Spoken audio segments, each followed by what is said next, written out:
Stephen, result aside, how do you reflect on that performance? Is it largely negative?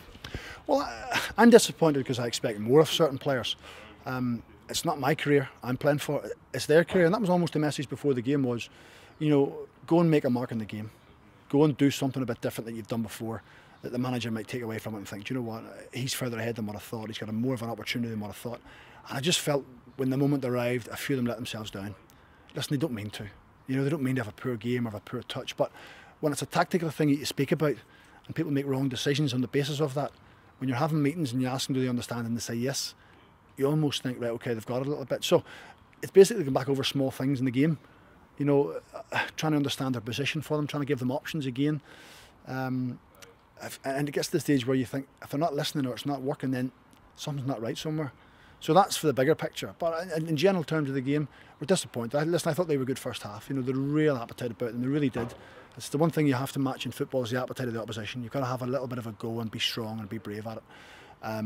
I just didn't feel we had that first half. We were a better second half. We changed the shape a little bit and maybe at times became a little bit more direct, which I'm not overly keen on.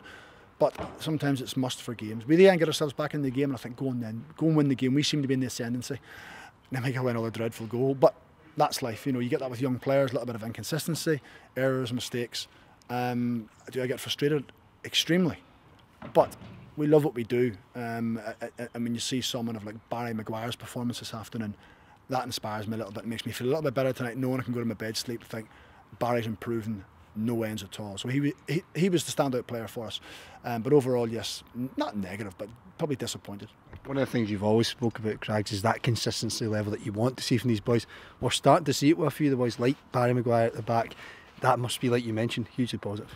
It is. You know, sometimes we tend to focus on the negative of, you know, the amount of players who are inconsistent. You know, but when you see Barry almost putting his head above water and thinking, do you know what, Barry probably doesn't realise how close he is to the first team, which is nice in a way because he just gets on with his job, gets on with his business, works ever so hard. So yes, that's pleasing. You know, it's that big word trust. And I don't mean trusting them as an individual, but trusting them on a football pitch. And the manager comes to watch under-20s and he watches games and we speak about it. The one thing he talks about is trust. Can I trust him when I put him in? Can I trust him when I put him on the pitch? And with a lot of them, he's not too sure. And he comes like a day today, he wants them to convince him. And again, some of them have let themselves down a little bit where they haven't fully convinced him.